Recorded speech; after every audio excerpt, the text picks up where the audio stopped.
आणि महाविकास आघाडीच्या सर्वच घटक पक्षांच्या कार्यकर्त्यांनी जी जीवापाड मेहनत घेतली, कोणताही मोठा नेता सोबत नाही, आमदार एकच सोबत असं असताना राज्यातली सत्ता नाही, केंद्रातली सत्ता नाही, आणि हे सगळं असताना सर्वसामान्य कार्यकर्त्यांनी जी इरेसरीनं ही निवडणूक लढली त्याचा हा विषय. तुमच्याकडे एकच आमदार होता, पलीकडे 5 होते, तुमचा प्रचार कोणी केला तुमचा? कारण त्यांच्याही तिथं तुम्हाला लीड मिळालेलं आहे. मला वाटतं सर्वसामान्य जनतेनं प्रचार केला आणि सर्वसामान्य जनतेने निवडणूक हाती घेतली. जास्त शरद पवार साहेबांचा काही फोन झाला? आदरणीय साहेबांशी संपर्क झाला, साहेबांचं आभारही मानलं, अभिनंदनही केलं, कारण ही कमाल आहे.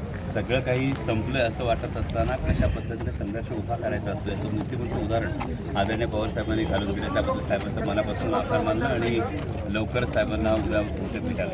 अनेकांच्या परतीचा प्रवास सुरू झाला, तर आपल्या लोकसभेतील काही आमदार परत येतात. तुम्ही तसं म्हणालात की जवळपास जेवढे आमदार आहेत त्यांच्या विधानसभांमध्ये महाविकास आघाडीला आघाडी मिळाली.